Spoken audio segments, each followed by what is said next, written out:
Three different places. A town that vanished overnight, an abandoned highway, and a forest trail where people disappeared without a trace, and the last sound ever recorded didn't belong to a human. One story, the town that vanished overnight. I still don't know why I survived. That thought keeps repeating in my head every night like a broken record that refuses to stop, because I was there when an entire town disappeared. Not abandoned, not evacuated, just erased from existence as if it had never been built at all. And I was the only one who came back. It started as a simple road trip. My name is Daniel Reed, a freelance photographer who travels across small towns in America looking for forgotten places. Old gas stations, abandoned schools, empty streets, those are my kind of subjects. My plan was to document a quiet rural town called Millfield, somewhere deep in the northern countryside. According to old online forums, Millfield was almost abandoned, a place where time had stopped. That was exactly what I wanted for my next project. I drove for hours through empty highways until my GPS started glitching. The signal dropped completely.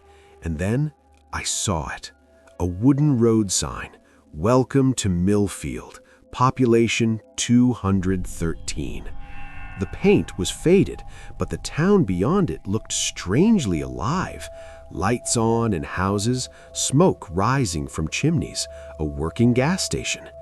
Too normal for a place that was supposed to be forgotten. Still, I entered. The first thing I noticed was the silence. Not the peaceful kind, the unnatural kind. No dogs barking, no birds. Even the wind felt muted, like something was absorbing sound. The streets were clean, too clean. No trash, no decay, just perfectly maintained houses that looked staged. A man stood outside a small diner, wiping the same spot on a window over and over again. I waved at him. He didn't respond. I walked closer and said, "Excuse me, is this Millfield?" He paused, slowly turned his head, and smiled. But his smile never reached his eyes. "Yes," he said, "you're early." Early for what? He didn't answer, just went back to wiping the window. I decided to stay anyway. At the motel on the edge of town, the receptionist handed me a key without asking for ID. Room 9. The hallway smelled like old metal and wet wood. Every door I passed had a small handwritten note taped on it. "Don't stay out after midnight." I laughed it off. Small towns always had strange superstitions. But that night, something woke me up. A knocking sound. 3 slow knocks. I checked the door. No one. But when I looked through the peephole, I saw something that made my stomach drop. A man was standing in the hallway, completely still, facing my door. Except he had no face, just smooth skin where features should have been. And then softly he whispered, "Don't sleep too long. You might miss it." I didn't sleep after that. Instead, I walked outside. The town had changed. The lights were flickering in a strange rhythm, like a heartbeat. Every single person I saw was now standing still in different places, on sidewalks, in windows, in doorways, just staring at nothing. And then I saw something worse. A clock on the town hall struck midnight, and every single person blinked at the same time, like they were waiting for a signal. That's when the town started to shift. Buildings began to distort, like reality itself was bending. Streets stretched longer, houses leaned slightly out of place. The air grew heavier. People began walking, but not normally. They moved like puppets whose strings were being pulled from somewhere above the sky. And they all started walking toward the center of town, without sound. without emotion, without life. Something was calling them. I followed them. I don't know why. Maybe curiosity, maybe fear, maybe because I already knew I wouldn't be allowed to leave. In the center of Millfield was a building that hadn't been there before, a massive black structure like it was made of burned stone.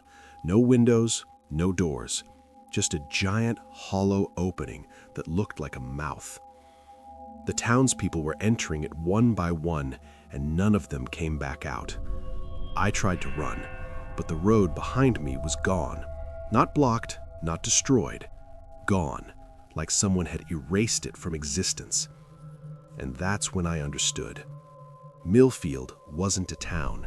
It was a cycle, a system, a place that only appeared when it needed new people to feed something inside that structure. A voice spoke behind me, the man from the diner, except now he had eyes, black, endless eyes. "You shouldn't have come here," he said. "What is this place?" I shouted. He tilted his head. "We don't call it a place." He pointed at the building. "We call it the Waking House." The ground trembled. The building opened slightly, and I saw inside. Not darkness, not rooms, but endless rows of towns. Thousands of them, stacked like memories. Each one identical. Each one repeating the same cycle. And in every town, someone like me was standing, watching, realizing too late. I started running again, but the town was collapsing inward now, like it was being folded into itself. People disappeared mid-step. Houses dissolved into dust. The sky turned black like ink spilling over reality. The man's voice followed me. "You will wake up somewhere else and forget this ever happened."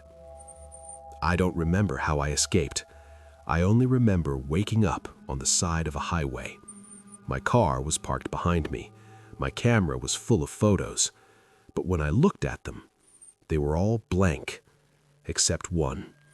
A photo of me standing inside Millfield, smiling, with no eyes. I tried to go back, but the GPS no longer recognizes the location. The road is gone. The sign is gone. The town never existed. Sometimes, late at night, I hear 3 knocks on my door, and when I look through the peephole, I see streets I don't recognize. A town slowly forming in the darkness, waiting for the next person who gets too curious. And I realize something every time it happens.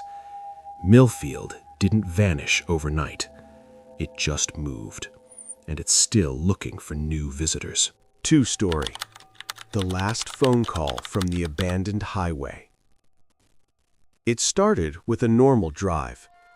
My name is Daniel Carter. I was driving alone from Oklahoma City to Amarillo, Texas. It was supposed to be a quiet overnight trip. Empty roads, no traffic, just me, my car, and the long stretch of highway cutting through darkness. I left around 11:30 p.m. At first, everything felt normal. The highway was wide and silent.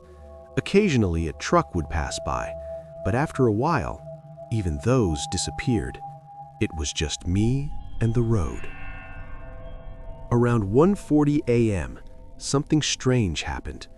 My GPS glitched. The screen flickered, then suddenly rerouted me. "Faster route available," it said. I didn't think much of it. Less traffic, shorter time, it sounded good. So I followed the new route. That was my first mistake. The main highway slowly turned into a narrower road, then into something that didn't even feel like a proper road anymore. No streetlights, no signs, just darkness on both sides. I checked the GPS again. No signal, just a blank screen. That's when I felt it. Something was wrong. I tried turning back, but the road behind me looked different, like it wasn't the same path I came from. The turns didn't match.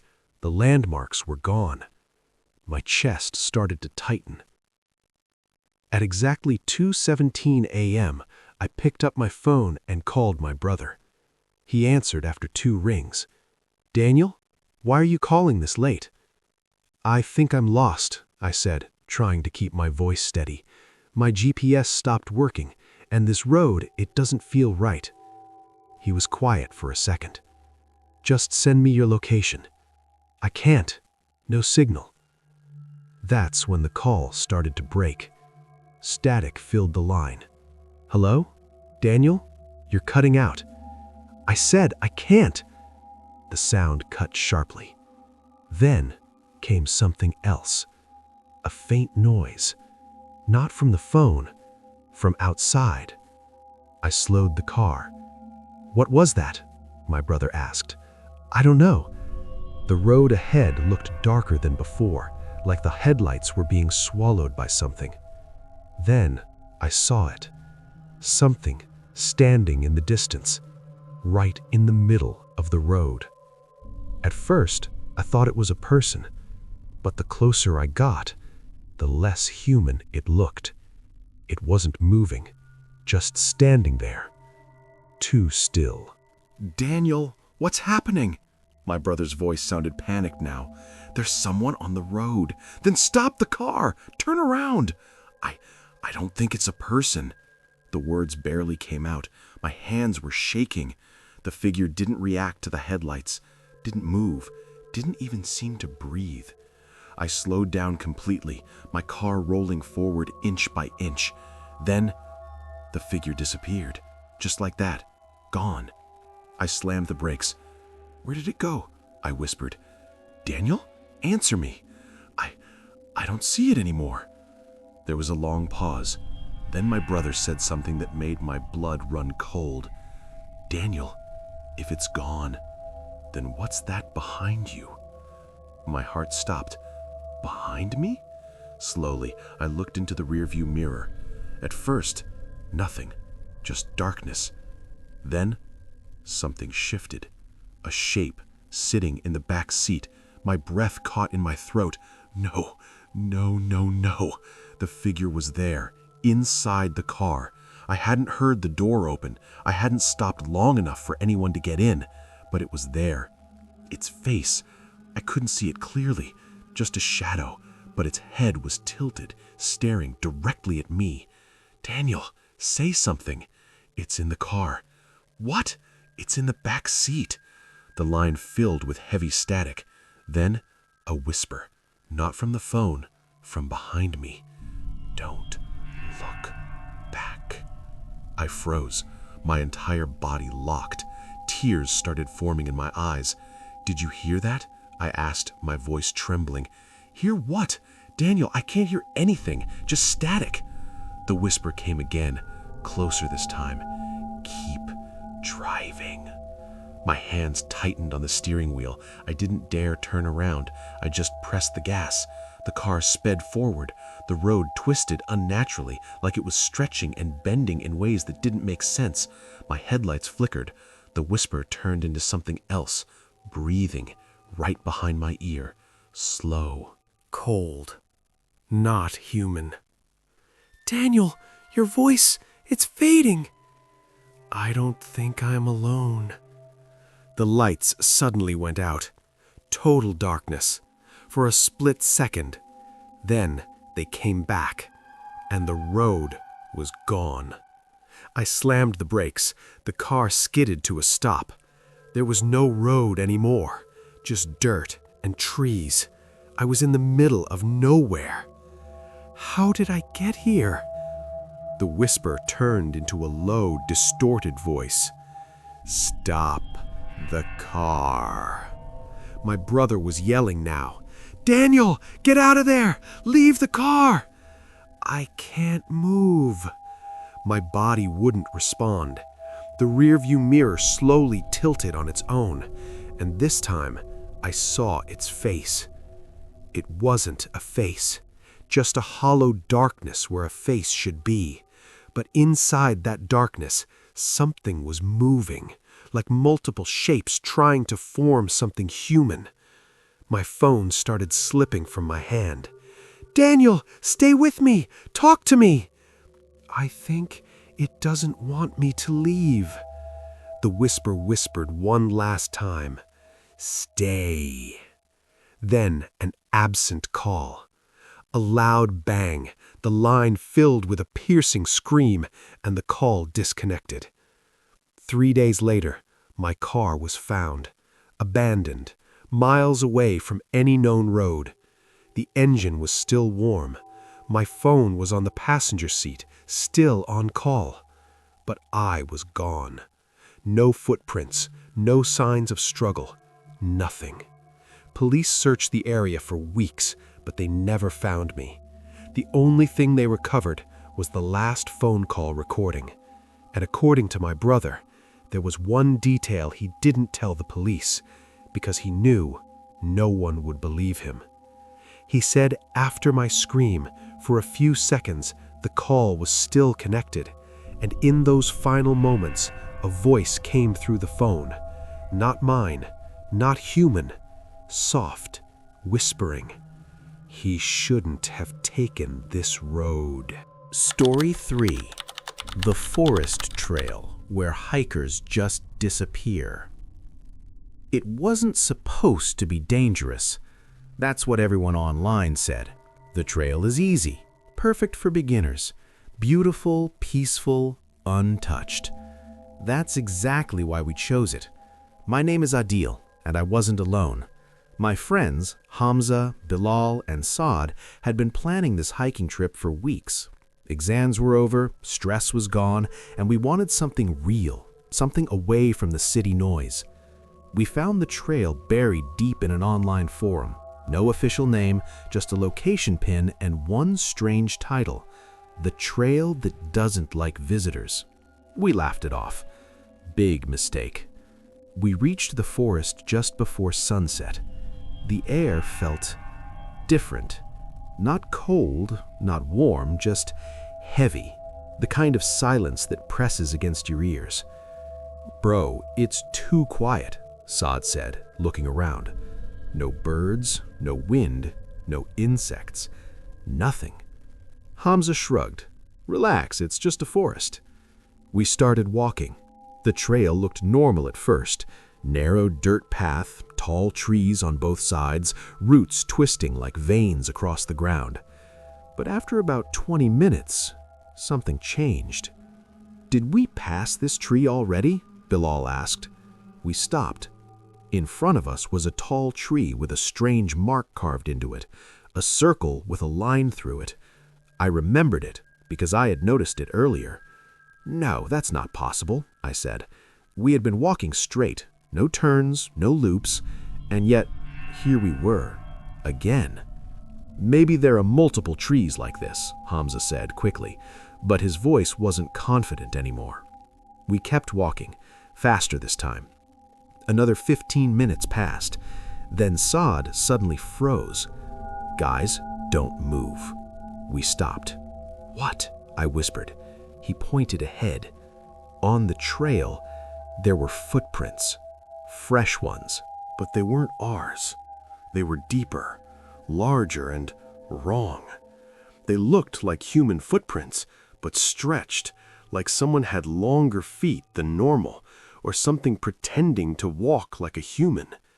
"Someone else is here," Bilal said, but his voice sounded scared now because the footprints were going in circles, endlessly looping the same area. Then we heard it, a sound, very faint, like someone calling from far away. "Help." We all turned toward the trees. "Did you hear that?" Saad whispered. It came again. "Help me." A human voice, weak, distant, coming from deeper inside the forest. "We can't ignore that," Hamza said, and before anyone could stop him, he stepped off the trail. "Hamza, wait!" I shouted, but he didn't listen. He followed the voice. and we followed him because leaving him alone was worse. The moment we stepped off the trail, everything changed. The air got colder. The trees looked taller, darker, like they were closing in. "Hamza, I don't like this," Bilal said. But Hamza kept walking. The voice got louder now. "Please help." Then suddenly, it stopped. Completely. Dead silence again. "Where did it go?" Saad whispered. No one answered. Then we heard something behind us. Footsteps. Slow. Heavy. Crunch. Crunch. Crunch. We turned. Nothing there. Just trees. But the footsteps didn't stop. They kept circling us, moving without a body. Okay, this isn't normal," Bilal said, panic rising in his voice. "Let's go back to the trail."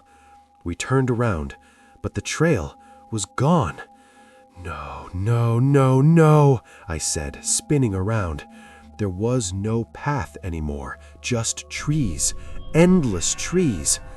"That's not possible," Hamza shouted. "We came from here." But there was nothing, no sign, no direction. Then Saad grabbed my arm hard. "Look!" I followed his finger, and my heart dropped. Between the trees, something was standing. Tall, unnaturally tall, too thin. Its body looked like a shadow, but darker than the darkness around it, and its head was tilted at an impossible angle.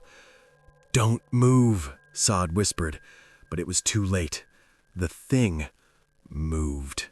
Not walking, not running, just appearing closer, like it skipped space. "Run!" Hamza screamed. We ran, through trees, over roots, branches slapping our faces, breathing hard, heart pounding. Behind us, that sound again. Crunch, crunch, crunch. Closer now, faster. "Don't look back," I shouted, but Bilal did, and that was his mistake. He screamed, a loud, raw scream. Then suddenly, silence. I turned. "Bilal?" He was gone. Just gone. No sound, no struggle, nothing. "Keep running," Hamza yelled. We didn't stop. We couldn't. Minutes felt like hours, until suddenly we saw something ahead. A path. The trail. "There!" Saad shouted. We ran toward it, jumped onto it, and instantly the air changed again. The pressure lifted. The silence broke. Birds chirping, wind blowing. We stopped, gasping, sweating, shaking. "Bilal," Saad said quietly. No one spoke, because we all knew he wasn't coming back. We walked out of the forest in complete silence. No one looked back, not even once. When we reached the car, Hamza finally spoke. "We need to tell someone." We did. Search teams came. They checked everything. Drones, dogs, cameras. They found nothing. No footprints, no signs, no trail loop, no carved tree. According to them, that part of the forest didn't even have a marked trail. But that's not the worst part. 3 days later, I got a message from Bilal's phone. My hands were shaking as I opened it. It was a voice recording. I played it. At first, there was just static, then heavy breathing, and then Bilal's voice. Weak, broken. "Adil, if you get this, I'm still here. The trail, it doesn't let you leave." Then his voice changed, distorted, deeper. "It brings you back, again, and again, and again." Then something else spoke, not human, not even close. "More will come." The recording ended. We never went back, and we never will, because some trails aren't meant to be followed. And some forests don't just make people disappear.